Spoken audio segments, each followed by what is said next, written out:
Good morning, everyone, and specifically, good morning to Kristen, AJ, our wonderful mod, and to Jenny. Hi, guys, and Rita, who is joining us. Amazing. It's good to see you all. What is today? It's December 8th. I can tell you the astrology. I can't tell you what day it is. That's the way it is. In case this is your first time joining us or watching the replay, my name is Crystalline Sophia. I am an astrologer and folk magician, and I like to really set the tone for the week with a little bit of community, as we have in the chat, and just talking about astrology that's coming up, different things that are coming up, and how you can lean into that magically to just make the week work with you or work with the week as best as you can. We do not do spiritual bypassing here, which is why I say best as we can, because we're not going to just like overshadow stuff. But when stuff is going on, like today, we're going to lean into it and see how we can work with it and see what it's teaching us and all that stuff. Jenny, I hope you're having a great day too. It is snowing here again. And I say that, yeah, Misty, you get it. I say that because I am also in snowy Virginia and I'm from Pennsylvania. Okay, like Pennsylvania Dutch, Pennsylvania German stuff is what I grew up with.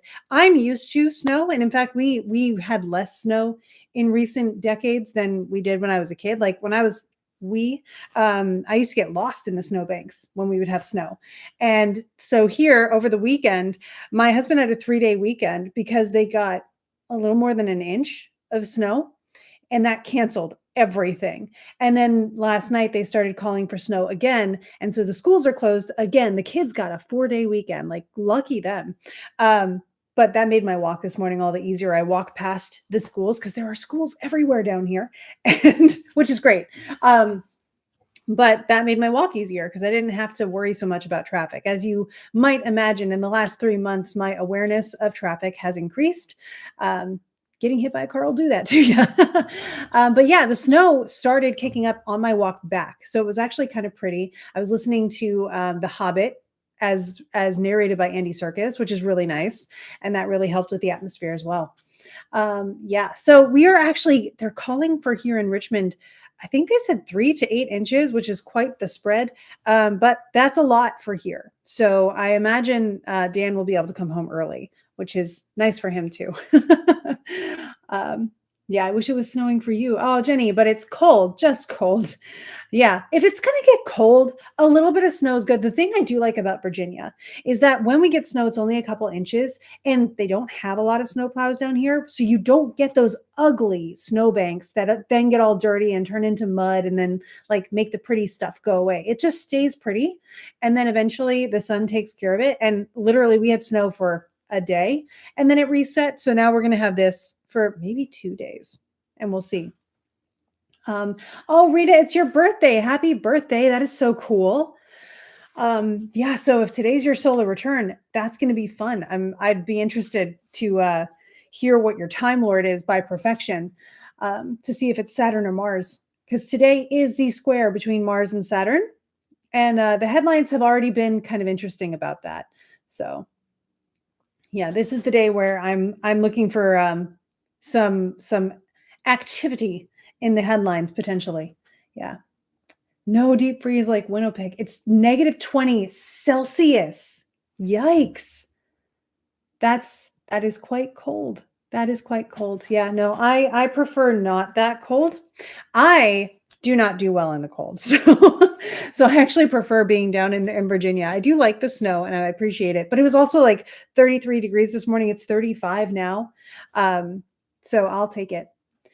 And that's Fahrenheit, 35 Fahrenheit.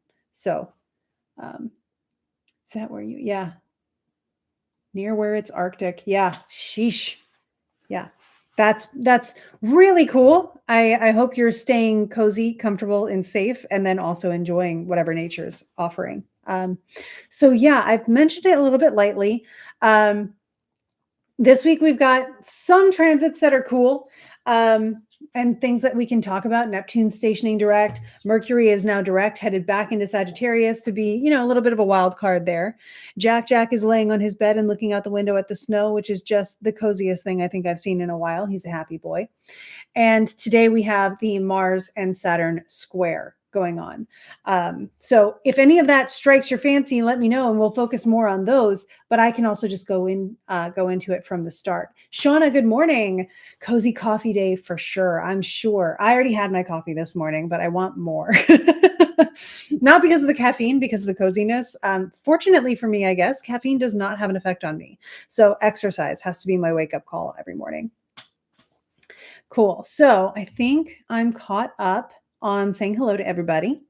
If I missed you, call it out. I will say hi to you. I have no problem with that. Let's see. Yeah. So as far as things that we're looking at today, let's just go day by day and I'll give you sort of the menu of transits. My skit for the week that sort of gives the energy and the story of the week is coming out later today. You'll be able to see that on all social platforms. Hey, Lauren, good morning. And Aurora, good morning. So today, Mars square Saturn. Mars square Saturn is probably the one that I'm looking at as one of the more tricky ones of the week. If you're in my student study on Patreon, you would have gotten the newsletter yesterday that gives a little bit of detail on this. Normally, Mars square Saturn is something I'd be like, ooh, the two malefics squaring off with each other. Square aspects are actually summarized as having the nature of Mars. So it's like Mars, Marsing at Saturn. And so you can imagine how that goes. Mars is in a mutable fire sign right now in Sagittarius, squaring off with Saturn, which is in a mutable water sign.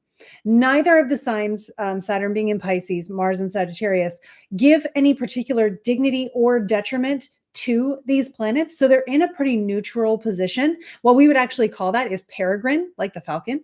But peregrine means nothing's going on. And yeah, thank you for that, duo. So nothing's really supporting them or taking away from them. They're in like a neutral position and they are squaring each other. Now, keeping that in mind, they are still the malefics. Mars is overcoming Saturn. So Mars kind of has the upper hand in the little wrestle that they're doing. And Saturn is still quite close to Neptune. There's about 4 degrees separation between those two. Neptune will be stationing direct in a few days. They will move forward together. Saturn moves a little bit faster than Neptune, a little bit, and they will catch up to each other in February and conjoin, which is another thing we'll be talking about. So yes, Neptune goes direct on the 10th, 2 days from now. And on that same day, Mercury will oppose Uranus. Mercury by then will be getting ready to tip into Sagittarius. So Mercury is still in Scorpio at that point, and it will oppose Uranus in Taurus. Uranus is in its last legs of Taurus before it finally will move early next year into Gemini to stay for a while. So those two I find to be kind of chaotic. The nature of an opposition, kind of like we summarized the square being kind of like Mars. The opposition is given the nature of Saturn. So there's tension there. There's boundary holding. There's that sort of just, if the awkward silence is kind of what it reminds me of. It's an awkward silence between two people where they're sitting across the table, they're looking at each other, but there's a tension there. And usually what we find, if you think about psychologically, the opposition, yes, creates tension, but opposition between two people also is a reflection. So if you think about it as like a full moon kind of situation, there is an awareness to be found in this. And so Mercury opposite Uranus, they are two pretty chaotic planets opposing each other and creating this sort of tension. I wonder what kind of headlines we might see there too. Uranus is hard to pin down by definition and by nature. When you hear about Uranus and what does Uranus mean in the chart, Uranus is always, oh, good morning, Kathy. Uranus is always unpredictable, revolutionary, rebellious. A lot of these things that say, hey, I know we're going this way, but I'm going to just bank to the left here and go nuts.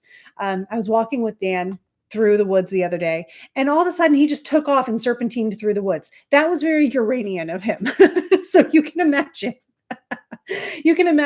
that kind of energy, right? I was slow and steady, like charting my course toward the destination, and then all of a sudden burst of energy from Dan. He's going all over the place. Very Uranian. But also in traditional astrology, these keywords would have been most attributed to Mercury. So you have both of them connecting with each other at opposition, creating a sort of, it's like they're pulling tug of war.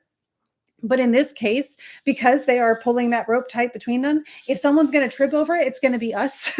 So just be a little more aware, be a little extra careful, be a little prepared to roll with the punches on Wednesday, because we may find out things that are surprising. We also may find that our words are a little bit more spontaneous. The dogs are cuddling on the bed now, and that's just precious in my heart. So I'm really excited about that. Zelda's mad at this. Baby girl, she may have to go into area. Jack's looking at me like I didn't do anything wrong. Who wants to see Zelda? Because that might be the only way I can get her to calm down. No, you're going to lay down? Good. The threat of air jail has pacified her. Okay. So yeah, good morning, puppies. They are having a good morning. They're precious and I love them. Yeah, so that's Wednesday. Then on the 11th, Mercury will trine Neptune for a bit because Neptune, of course, is also in Pisces. So on Mercury's way into, actually, I think Mercury moves into Sagittarius and then trines Neptune is the way it's going to go. Let me look at that because Neptune is in a mutable sign. Oh, no, it's because of the water. Got it. So Mercury is going to trine Neptune from Scorpio, move into Sagittarius, where it will then apply to a square, but it'll take some time to do that. So Mercury trines Neptune. That might be a day on the 11th where you pay attention to your imagination. You pay attention to the dreams you may have had the night before, especially. And then throughout the day, maybe because Mercury moves into Sagittarius after that trine, you take that imagination and you wonder how you might turn that into actual experience for yourself. And that's something that you could work on for plenty of time. So, that's kind of the whimsy day of the week is going to be Thursday. We'll put it that way. Thursday's got the whimsy going on. And then Saturday is the next aspect. It'll be between Mercury and Pluto. So again, kind of a subtle sort of thing. Mercury, of course, is words, thoughts, communication, those kinds of things. Yeah, thank you, Aja. It's perfect summary. And Pluto does transformation. So you may find the way that you speak or think or are just handling things. You might make some changes around that time. And then finally on Sunday, Mars will square Neptune. And so with that, we see, how would I put that? So Mars squaring Neptune from the sign of, from Capricorn, right? No, from Sagittarius, because Mars moves into Capricorn next week. Sorry, guys. I live like sometimes 2 weeks in the future when I have to do transits ahead of time. So Mars will move into Capricorn next week. Mars will square Neptune from Sagittarius, which shows us that there may be some action that we take that maybe, with the Neptune qualities there, we could expect that we're taking action on things that we may not necessarily know what the end result will be. We're following some impulses there. You may be taking some intuitive impulse that day. My only thing that I would say around that is make sure that any impulses you do feel, take a beat, let yourself process them, make sure they feel like they're coming from a good energy for yourself. It is a square aspect, so it indicates action and potential conflict, but sometimes that's required for growth too. So it's probably going to be a growth experience, whether it's one that feels empowering or one that feels impulsive will be up to you and your awareness of your own feelings on that day. Yeah. So there we go. Aurora says from a book I read, it said rising sign is when your spring season starts. So if rising is Libra, spring season starts Libra season. I'm going to read that again. From a book I read, it said rising sign is when your spring season starts. I think what they're trying to do there, first thing I will say, Aurora, is I do not believe this has any foundation in any sort of tradition of astrology. I've actually never heard this before, but I can see where this person may have been drawing from. I wonder who the author is and how recently it was published. But yeah, from all my friends in evolutionary astrology and all those things, I've never heard them mention your rising sign being your spring season. But when the sun comes to your rising sign, is that what they're saying? It's Libra season. Okay, so they're saying that when the sun comes to your rising sign, it's like your spring season. Hi, Melissa. So here's what I'm going to say likely this book was trying to imply. The rising sign is the beginning of the chart, right? It is your position that is the beginning of life for your chart. It's literally considered one of the points of life in your chart. There are several other things we draw into that for different techniques, but the most important is the rising sign. It is the life point. And so what they are probably trying to say is in springtime, when the sun enters into Aries in the Northern Hemisphere, for example, we begin spring in the Northern Hemisphere, life comes back. So they're probably relating that to those. And then I would say that it might be more conjecture than anything that they're saying when the sun comes into your rising sign, which may not be the same as your sun sign, right? It's actually the opposite for me. So when the sun comes into your rising sign, it's like a spring for you. I don't I don't necessarily agree with that based on everything I've understood, but it's great food for thought, right? Yeah, cosmic health. Okay. So I do not know Jennifer. I go to a lot of conferences and stuff, and I try to connect with as many of the thought leaders in different branches of astrology as I can. Cosmic health sounds like someone who may be interested in astrological medicine, um, which, again, since it is a life point, it could be a very energizing placement for the sun to be in.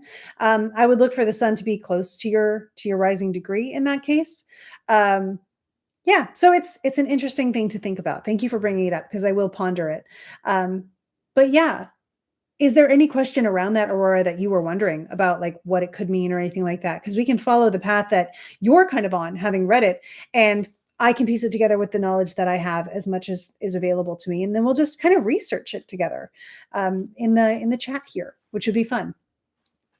When it comes to astrology, here's something that I really want to make sure I'm clear on. We all have our ways that resonate with us with astrology. Good morning.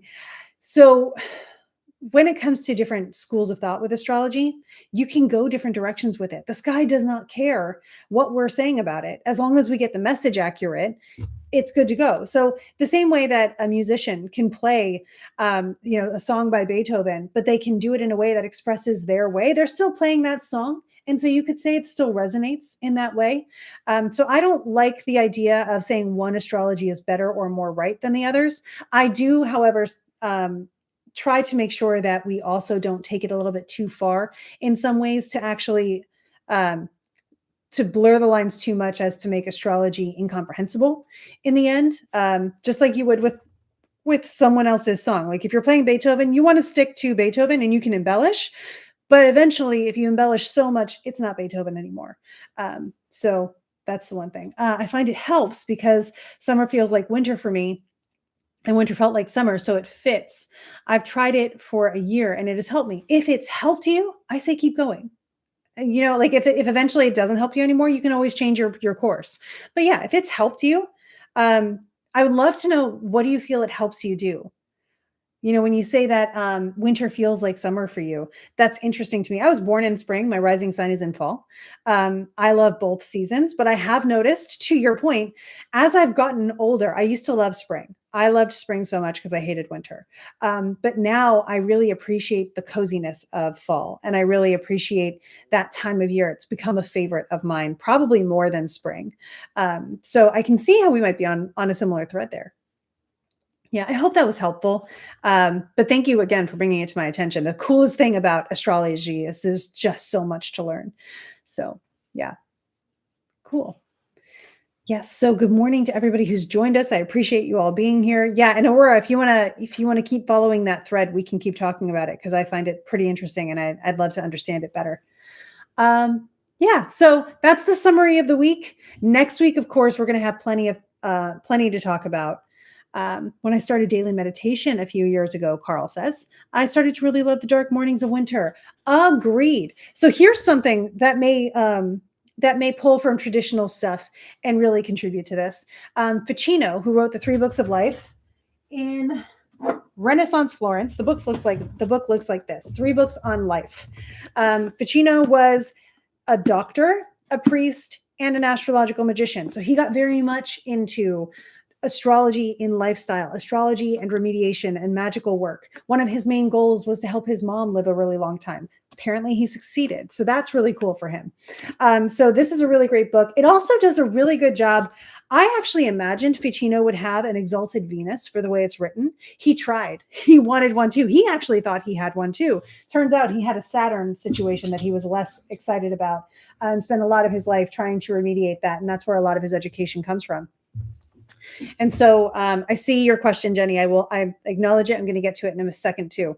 So he talks about the different times of day, when it's appropriate to wake up, when the energy is best to study, when it's best to not study anymore and to like not try to overtax your brain.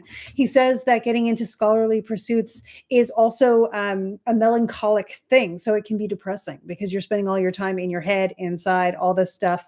And yes, it's exciting, but he also says, caution, make sure you go out and get some sunshine, go touch grass on occasion. Don't forget that you're living a life and don't like live entirely in your books. Fair enough, dude. Thank you very much. I love Florence, Italy, and I can imagine living there was wonderful.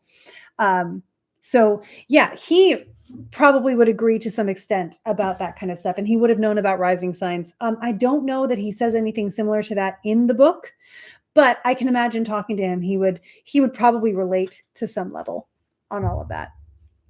Okay. So let's see. Jenny says, quick question on wording and activating those words. I'm really drawn to sacred symbols and Celtic symbols. If I put protection symbols on my windows, would the sun charge and activate them? I would say yes. So this is obviously less astrological for everybody's reference. This is more energetic, but symbols and astrological magic do play into this. The sun is the giver of energy, right? The sun is the giver of light and life, because from the sun's light, we get photosynthesis, which helps things grow, and then things eat the things, and that's where we get all of our energy ultimately from the sun. Solar power, right, is a great way of saying it. So yes, the sun is excellent for charging things. If you put those symbols on your window where it's going to get sun, I would imagine very easily, with very little reservation, that yes, they would get charged in your windows. They would also protect your home by being placed in your windows. So it's a really neat little safety net you'd be creating there. AJ, perfect. Marsilio Ficino, 3 books on life. Yep, you got it. I love it. All right. And then, have you looked at Robert Cole's book of houses? He touches on the idea and also uses it as a way to plan out goals in the next year's cycle, starting with when the sun is in the 11th house. See, I can see how that's a thing, and that's fine. I prefer to use the traditional timing techniques that we already have. So I plan my year using monthly perfections, using zodiacal releasing, circumambulations, daily circumambulations, primary directions, and daily primary directions. Like I said, zodiacal releasing, level 4 is probably where you'd want to go, because you can break it down. So you go zodiacal releasing level 1, which can take decades. 2 takes years or months. 3 typically months or weeks. 4 can go day by day. Yeah. So I have so many tools that have so much research behind them in this particular area, Sarah, that I choose to use those, and they've worked. Oh my gosh. Yesterday, I was actually having coffee with AJ, and I was trying to figure out how and why something happened. And then I mathed out my monthly perfections and how it activated my natal and the solar return, Time Lord of the Year. And it all made sense. Today begins my next month in my 8th house solar month of my 12th house solar perfection year. So again, you can do tons of stuff with it. And I have tested and found how really amazing it is. So I use that. In more modern astrology, if people don't want to get involved in those things, they tend to devise more of these types of systems, which probably work as well.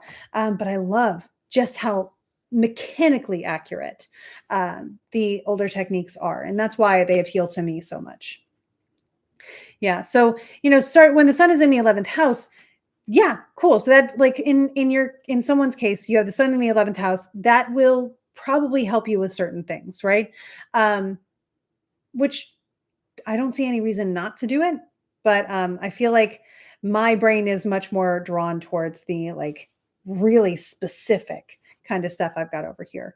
That is not to say that your technique isn't totally useful. Or born in summer, rising sign is Libra, found that fall for me, 3 months to sow my energy in activities. Winter feels really active. Okay, spring, I feel like I'm reaping and slowing down. Summertime, I try. Okay, gotcha. So you feel like your energy cycles go along with that. That seems viable to me. And I mean, obviously it is to you because that is your experience. So I trust you on that. Thank you for sharing that, Aurora. I appreciate it. Yep. Man, summers must be nice then. I had a feeling the sun would work. Yeah, absolutely, Jenny. Lauren, good morning. I have a question and would love your thoughts. I was thinking about my fifth house perfection year. Yay! I noticed my 11th house also was impacted, but indirectly. Are there any theories around this? When you say impacted, what do you mean? Again, this is probably something better for an actual natal consultation. But if you have a pretty easy way of saying how your 11th house was impacted, I can make some generalized comments on it for sure. Would love to know to know where your thoughts are on that and to help. Let me think about hermetic principles. Okay. Uh, AJ, thank you. I did get pretty excited as I was piecing it all together. Um, how difficult is that to compute? Are you talking about monthly perfections, Russ?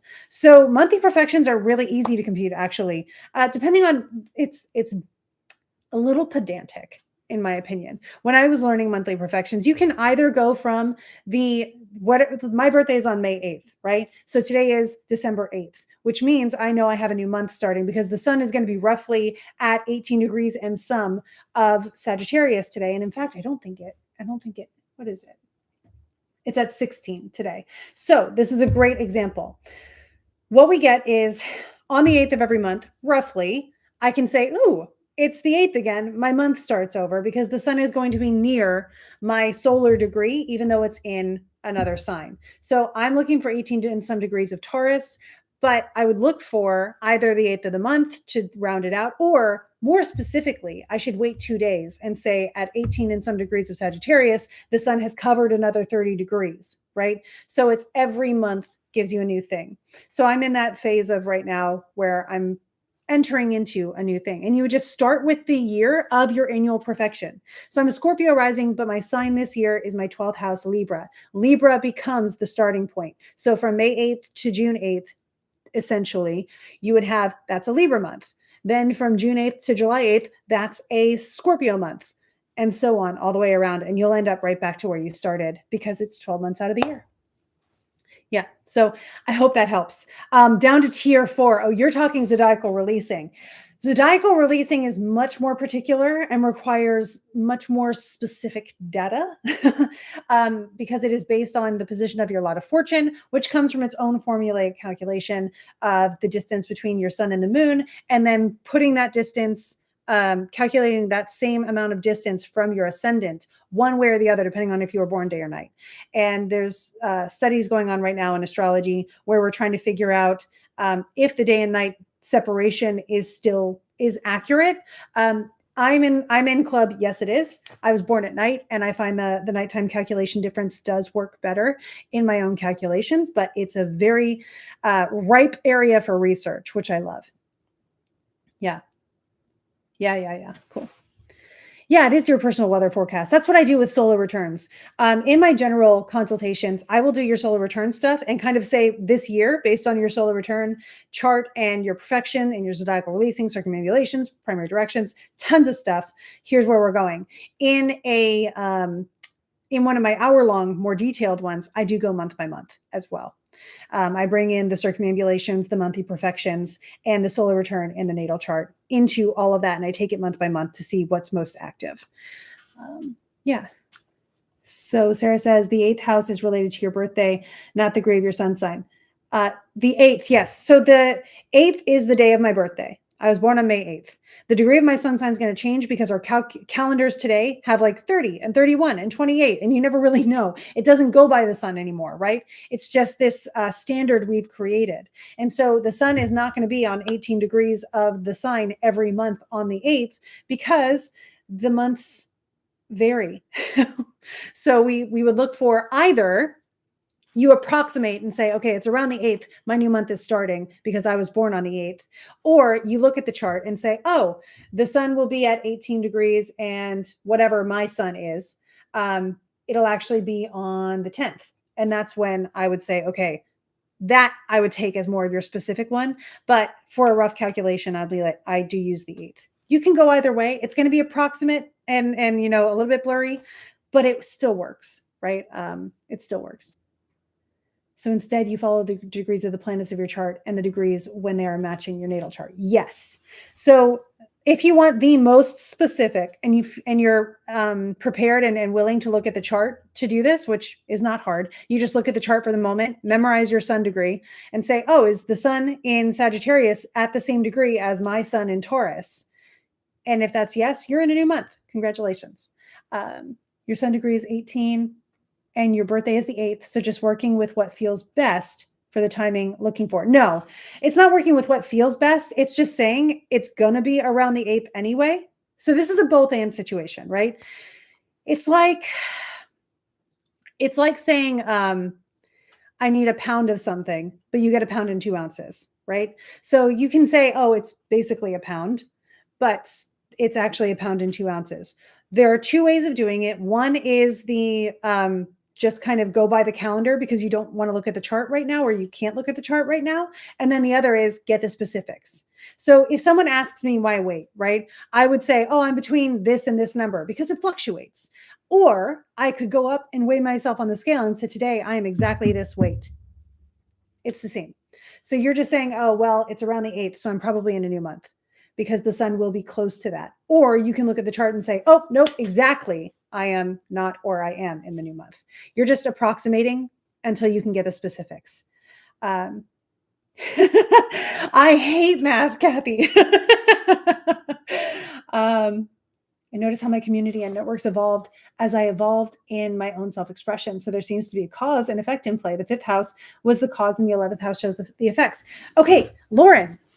So here's another cool thing. And again, I would look at your chart for this because I wonder who the ruler of your 5th house is, where they are in your natal chart and where they are in your solar return. If they are in the 11th house, they're going to be drawing that in. Or if the ruler of your 5th house is also the 11th, which I don't think is technically possible because they're opposing each other and no planets do that. But just seeing like, how is the ruler of my 5th house possibly involved with the 11th house this year? And secondary, the 5th is opposite of the 11th. So there is a connection between the two of them just in basics. So yes, I agree with you that your 11th house is showing up in that way. There's a couple ways that we could justify it. The one that I would look for the most would be seeing what planets are in that 11th house and how they're playing around with your timing. But yeah, great observation there. I love that. You'd really need to calculate from your birth chart for best effect. Yes. The number of years is not necessary in monthly perfections. Unless, Russ, are we still talking about zodiacal releasing? Because that's a totally separate thing. So when I'm going month to month right now and talking about the 8th and the 18th degree, I'm talking about monthly perfections. So what you do with monthly perfections is you say, I'm in my 12th house Libra year. Done. We don't have to worry about years anymore because I'm using that 12th house Libra year to give me my new standard that I'm starting with. So Libra becomes my they actually call it the terminal point. It's where the timing has come and terminated in for that year. And so now I'm going to take it down to a new layer. It's like a cog within a cog, right? So annual perfections are doing this and monthly perfections are doing this. Right? So annual perfections have come here and monthly perfections are going to work within that and do their own thing until they go together and move to the next one. So when you begin your year on your birthday or your solar return, to be more precise, right? Because same concept, the solar return is, people will say, oh, it's your birthday, but it actually could be the day before or the day after, depending on the degree the sun is on that day. For instance, this year, my birthday, of course, was on the 8th, but the sun may have hit the 18th degree the day before or the day after. So that would be my actual solar return because it's about the sun returning to that degree. So what we're looking for is on the solar return, the sun initiates a new bubble of timing. And within that bubble, I'm going to live for this year.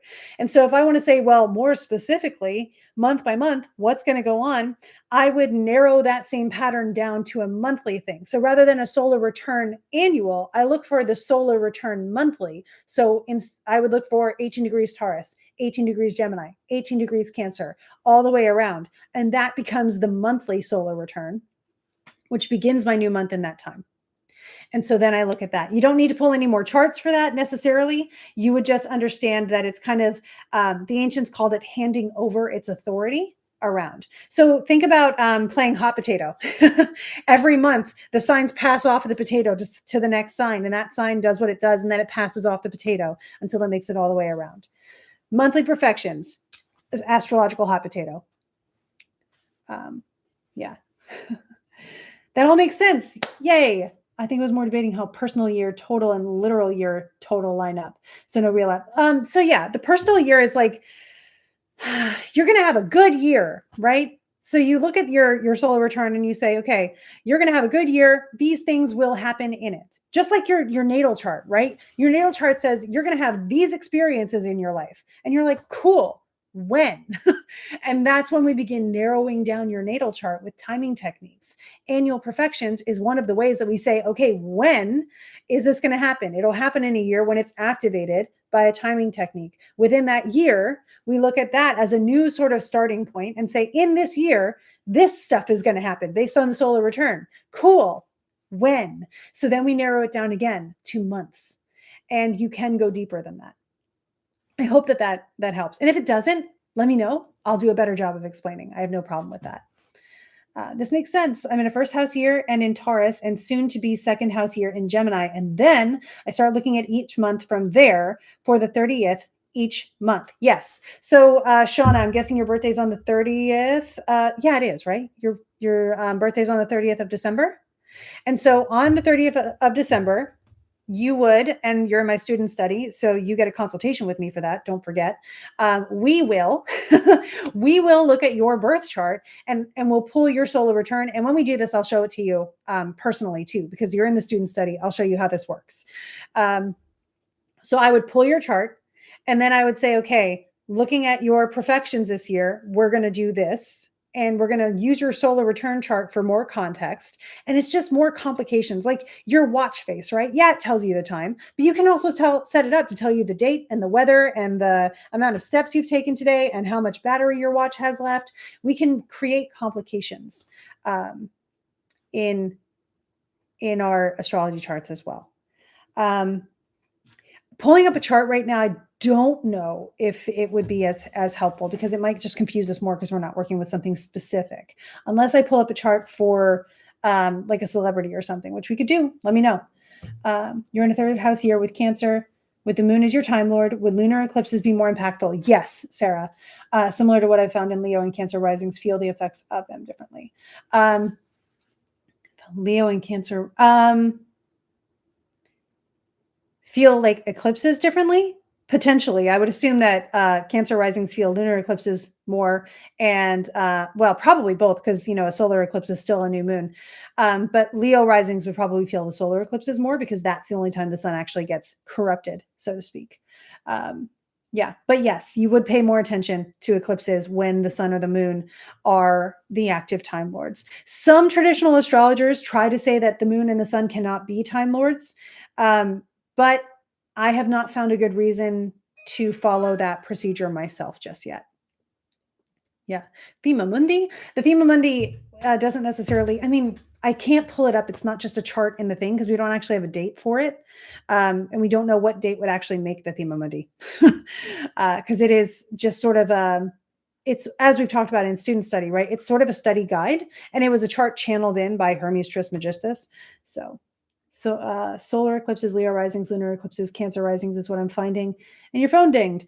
Yeah, so Leo risings definitely, I would say, would feel solar eclipses more. Again, that's when the sun is covered by the moon. So the sun is affected.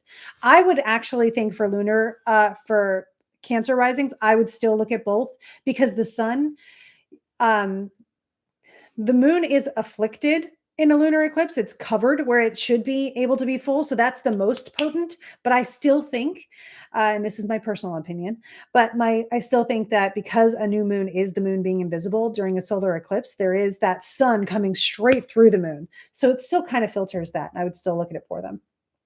When I'm doing consultations, I do recommend for people with moon time lords to say just like, hey, be aware of these dates of the eclipses.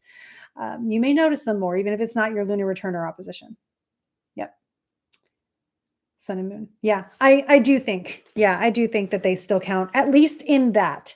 There are other times where they're not included in the the roster of available Time Lords of things. But in perfections, I definitely see them that way. You're not going to see them in circumambulations because the sun and the moon are not given bounds around the chart. So the ascendant degree will never circumambulate to a sun or a moon bound because they don't exist. So yeah. And I will say, to Kathy's point about hating math, the cool thing is a lot of it is like pattern finding math with big words. And I do like words. So I do like the big word stuff.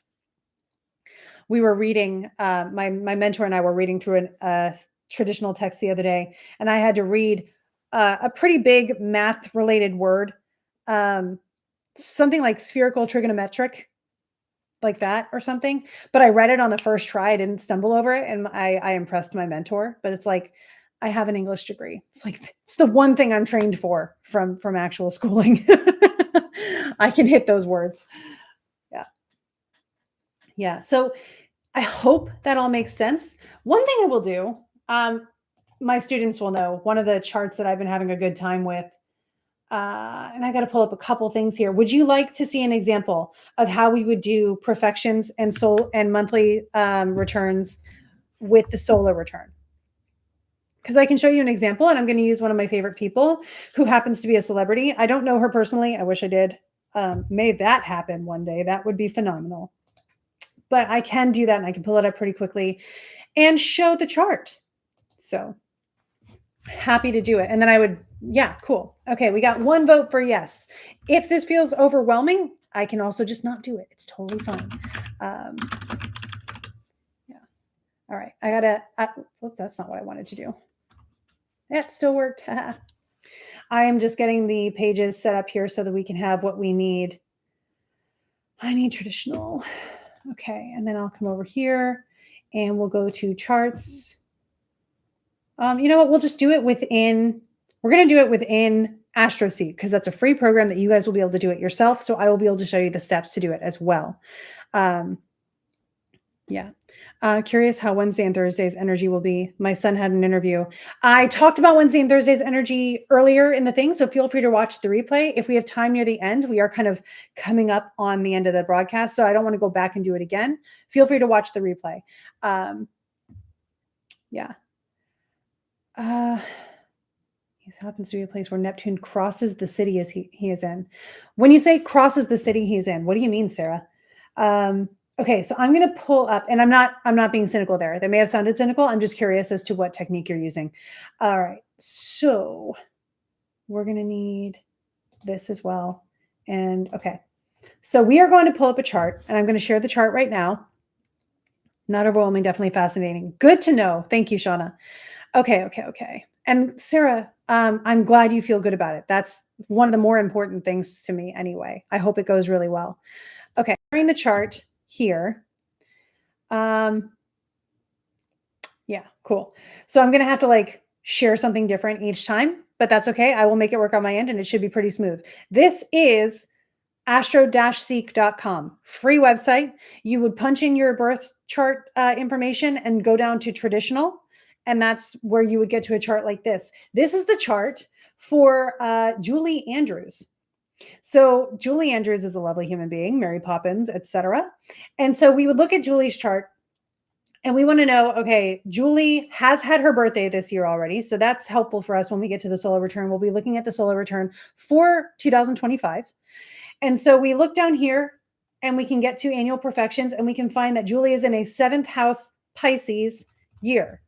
First thing you look at there is what's Pisces doing natally? The ruler of Pisces is Jupiter. We see Jupiter is trine to Pisces. Jupiter is in the 2nd house. Jupiter is in his own terms. Lovely for that. And Jupiter she was born at night, so not benefic of sect, but still not terrible. So we see Jupiter's doing okay because of that term coming in clutch for him. We do see that Saturn is present there. And we also might remember by transit that Saturn is still in Pisces, though finishing that period. So she is finishing her 3rd Saturn return. Go Julie. So the descendant is here. It's Pisces. It's got Saturn in it. Saturn is her out of sect malefic. We might expect that because the 7th house promises tough stuff because of Saturn being there. There may be some tough stuff going on. She's probably going through some stuff where she needs a little bit of perseverance. There may be some contract issues because it's seventh house topics, right? So that's how the year is going to go, right? We're like, okay, we're activating the seventh house. This is natally what her seventh house says is going to happen. Maybe some issues with contracts, some slower deals because Saturn is retrograde. That's the life as a whole. Then we say when, and we found out now because this is when that sign and that planet are activated by annual perfection. So this is one way where it might show up. So then we say, okay, we see that this is active now. Let's get more context. More context on this year in particular. It's a seventh house Pisces year. We know maybe some challenges, but that is vague. And I don't know about you, but I would not be content knowing that I'm going to have a challenging year. I would want to say, okay, but what kind of challenges? Okay, but this and this. Seventh house would let us know relationships, partnerships, contracts, potentially known enemies if you want to go really traditional. But let's switch over here and look at her solar return for, and this is a perfect example for 2025. So solar return, right? Her natal sun is right here at 7 degrees and 5 minutes of Libra. And she was born on October 1st. However, when the sun got to 7 degrees and 5 minutes of Libra this year, it was still September 30th. So her solar return was not exactly on her birthday. That's a perfect example of what we were talking about earlier about the approximation of, well, your birthday is your solar return. Not always technically, right? But we use it as an approximation because it's easy enough to do. So yeah, give or take a day in this case. So we see Julie Andrews and we say, okay, we know Jupiter is the ruler of Pisces. That's going to be the first thing we look at because we are looking at this seventh house here. It's activated here. What is Jupiter doing? Julie is pretty lucky because Jupiter was direct in exaltation in her house of good diamond, in his joy. Fantastic Jupiter, and in better condition than when she was born. So we can actually say just by that, oh, you're going to have a better year than average because the ruler of this perfected sign is doing better than when you were born. So your average, your baseline, is the Jupiter you were born with. And now that Jupiter is activated again, fulfilling Hermes, he is doing better than he was when you were born. Better than average year. You can start there. So that is one thing that we can do. Then we say, okay, maybe what month does that Jupiter come through for us, right? Like better than average year. What's the best month of the year then? Well, I want to go to that amazing Jupiter, right? So we'd start approximately October 1st and then move forward so we start in the sign that's perfected, October 1st to November 1st. November 1st to December 1st would then be Aries. And then December 1st through January 1st would be the Taurus month. That activates the lot of fortune, which is kind of neat. She might have some good career stuff in this month because she's got the solar return midheaven there. And so what we say, January came here. January through February activates Gemini. And then February through March would probably be the coolest month where it is the most characteristic of the year. And we've got that benefic who is exalted and doing fantastic in being activated by monthly perfection, right? So that is how we would say, oh, look, that February month or whatever is going to be a month that I would look forward to and say something really cool might happen around this time because this really nice setup, who happens to be your Lord of the Year, gets to take center stage in the show that it was already about him. So if you put this into a theater aspect, you would say the show is Hamilton, right? And so the whole show is about Hamilton. We get it. His name's on the show, even though it might be Elizabeth. We get it. Or let's make it about Elizabeth, right? Love this. So it's Hamilton, but it's actually about Elizabeth Hamilton, Schuyler Hamilton. And so when do we notice it being the most quintessential moment of Elizabeth Hamilton's show? Whenever she gets a solo. She's on stage a lot, but that doesn't mean she's always having a solo. This is when the Lord of the Year or the star of the show is getting their solo, if that helps. Okay, so I'm going to leave it there for a second. Let me know if you have any questions, if anything needs to be explained a little bit differently. Remember, this inside is your natal chart. This is the same. This is Julie's natal chart, and we're just being able to overlay her birthday chart, which is the solar return chart on top of it. Yeah. All right. Going back here for a second. I love this website too, to be honest with you. It's amazing. So, Sarah, I thought you might be using astrocartography. You're not good with it yet. Just noticed it, and presentation is online. I'll rewatch. Mostly was just curious to see how it goes for him if Neptune plays into it. I would be honestly, because it's him personally, I wouldn't worry about astrocartography in this sense. Astrocartography is good if you're like moving somewhere, maybe. I'm not fully sold on astrocartography. It's nifty. I haven't seen it work in my case and a couple other cases just yet, but my astrocartography is wrecked too. So it's hard for me to find a personal experience where it would kind of show up in a way that I would look for. What I would say though is use his timing. What is his Lord of the Year doing right now by transit? And go into that because it doesn't matter where he did it. It matters what the planets are saying to his chart in his personal timeline. So a better technique might be in more natal one or a Time Lord technique that would give you more specifics. Neptune, of course, is one of the solar planets. So by transit, it's definitely not going to be a Time Lord, which is okay. Neptune moving forward would mean something if it were in a professional house or something like that, but I'm not as focused on Neptune as I would be on his Lord of the Year and seeing what phase that's in, if it helps. Looked up the degrees, and the sun will be similar to your natal chart on the 10th through the 12th. Your birthday is the 14th. Yes.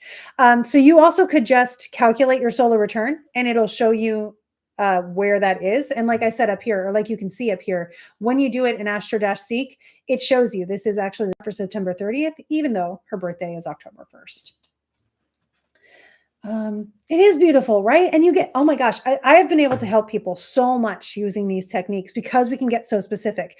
I'm a type A person. I want to plan ahead. I knew, like, for example, in my chart, I knew there was going to be an accident this year. Consciously, I did not math that one out because I didn't want to know when, because I didn't want to be panicking the entire month of that month when it would be showing up. But it did show up in the month where it would have been. So you can plan those things out. I look at what's going to be my best month of the year, and I look forward to that, and I anticipate that. For my mental health, I tend to not focus too much on the negative stuff. Um, yeah, I'm glad you're proud of him. I hope it goes really well, whatever happens. Lots of December birthdays. Yeah. Yeah. Yeah. You have to think what's 9 months before December and how cold is it? So that's how we would look at that kind of stuff. And of course, I would take in to consideration even more timing techniques, go a little bit deeper in my interpretation, talk to Julie and say, hey, what's happening with you right now that gives us context and precedence for what we might see? You know, how are things going with seventh house topics? Cool. That story is going to be playing out throughout this year, and we'll notice it playing out a lot potentially now. We've been able to help people in consultations with like, when are you going to move? When is the house going to sell? When are you going to have a child? Which was really cool. I had someone recently um, had a consultation with me, and they said 3 years ago they had a consultation with me, and at the very end of the consultation they randomly asked when they might have a child, and I was able to come out and say 2025, maybe January. I was probably using zodiacal releasing at the time. It was one of the timing techniques I was using the most. I probably also brought in annual perfections, and they actually had their little girl this January in 2025. It was really, really cool, and I got to hear about it, which is not something that always happens. So again, thank you to that person for sharing that with me. It still means a lot to me. And to me as an astrologer, it shows my work has integrity, and I actually, am good at this. And, I take that very seriously, and I appreciate it. Yeah. So the one thing that I don't like for Julie, and I won't bring the chart back up, but is on her descendant, Pluto's been hanging out for the solar return. So I hope she's doing okay. She may be going through some stuff that we don't get to see with some people. And again, celebrities are rough because you don't know how much you're going to get to know about their personal lives. But if you get people who have biographies written about them, usually they divulge a lot of stuff. I've used Wikipedia for certain things to see like, what year does this happen? Did anything actually happen that year? You can make this a big research thing, and it's so much fun. I hated research until I got into astrology. I hated math until I got into astrology. I didn't like history until I got into astrology, but astrology made me love everything. So it's very exciting. And it also shows that, if you have the right application, stuff can actually open up for you. It's not all as gatekeepy as it might feel. We can break those gates. Dang it. Cool. Are there any more questions? Yes, thank you. I really have to be careful with future analysis type things because I can get really anxious about the future. One of your reasons I enjoy listening and watching your content. Yeah, if anything, when I was first learning about my intuitive skills, every psychic that would say, you can do what I do, would say, make sure you ground yourself. Make sure you ground yourself. You're not grounded enough. And they were right. So I had to do a lot of work on being grounded. Sometimes I wonder if I'm a little too grounded, might make me like too reserved in some situations, but also I would rather prepare for things and be rational about things than to blow them out of proportion and fearmonger. So it's the I don't want to say a blessing and a curse because I don't really think it's that way, but it's one of those things that is it has its extremes on either end. Like I said, I'm very type A. I have panicked myself into the sun so many times that I've been able to go to the extreme and come back and share that happy medium with you guys. um, oh, thank you. When you find what you're interested in, I think everything becomes worth doing. I agree, very much so. I cannot believe that every book behind me is a book that I have pretty much read cover to cover. I never thought I'd be that person. I will tell you, in college, I didn't do the reading, and I was an English major. I got by; it was fine. I actually had good grades, but I found ways around it because I was more interested in other things. Any traditional celebrations this week you're excited about? Well, Shauna, so yes, on the 12th, I believe it's the 12th, I'm going to be sharing with the student study next week about the Icelandic Yule Boys. It's not necessarily a tradition, but it is a really interesting lore that you get to be able to read about 13 different trolls that come down from the mountain and do specific things each night in Icelandic culture and lore. So you'll be learning about those on Sunday via our student study newsletter. Lauren, I appreciate you. Thank you so much. That means so much to me. Yule Boys. Yes, you are correct, Jenny. Again, 12 or 13 different trolls. There's a Hallmark movie about them. Oh my gosh, I would love to see that. That'd probably be hilarious. Yeah, I got to study them a little bit extra this week as I was preparing the material for the student study, and they're funny. Two of them seem to do a similar thing, and it's like eating with the leftovers off of a pot and pan. So it's like keep your dishes clean and you're good to go. But that's one of the functions of them. They are one of those lures of good little children get gifts and candy from the Yule Boys, and naughty little children get kidnapped. But it's more become like they'll steal your candles, they'll steal your candy, they'll eat the bread that we've prepared for Christmas or the meat that we prepared for Christmas, or they'll just kind of muck up your Christmas. So it's evolved over the years, which is pretty fun to read about as well. Yeah, there's a lot of celebrations happening. If you're interested in different celebrations that are going on this week, by the way, we do have a holiday festival guide on alchemistinkwell.com. It's the Traditions of Light guide, and it gives you a bunch of stuff for this time of year, cross-cultural, across history. It's really fun just to be able to play with stuff that may appeal to you more personally than the traditional stuff that we are in this modern society. Sounds fun. I wonder if there are children's books about them. I'm sure there are. Yeah, I bet. Yeah. Yeah, you heard it correctly. Yeah. The movie is The Christmas Quest. Ooh, I'm gonna have to look that one up. Thank you, Misty. That sounds really, really fun. Yeah, so thank you guys. We probably have enough time for me to field one more question. If anybody's got a burning question that they're like, man, I don't want to wait another week for this. Here for it. Let me know, and I would be glad to help that out. Filmed in Iceland, which seems appropriate. Iceland's gorgeous. I wore my Iceland sweater yesterday, my lovely green sweater, and it just reminds me of Iceland every time I wear it. I get to wear my hat from Iceland every morning right now as I'm walking because my ears get cold quick. It's got a poof on it that's the same color as my hair, and it reminds me of being stuck in the iceberg in Iceland that I was stuck in this summer. Very temporarily. I got out. I had a little help from my friends, which was wonderful. There's a clip of it on my social media. If you scroll back to around summertime, you'll see me get stuck in an iceberg because, I just wanted to be Aang from Avatar for a second, I guess. So Avatar, The Last Airbender, not Avatar, the James Cameron stuff. Yeah. Awesome. Well, I appreciate you guys so much. Thank you for letting me give you a little mini lesson on perfections, solar returns, and monthly perfections. If you want to learn more about annual perfections and you're a member of NCGR, we have our meeting next week where we are actually researching perfections to get even more particular and detailed about their metrics. So you are so welcome to join us there if you'd like. It is free with an NCGR membership, as are all the different research groups. Stephanie, are you in it? I think you're in it now. Yeah, thank you all for your time. I appreciate you. Avatar: The Last Airbender is the best. It really is. I recommend watching it because there's a lot of good, authentic stuff in there. It's worth it. Cool. Yes.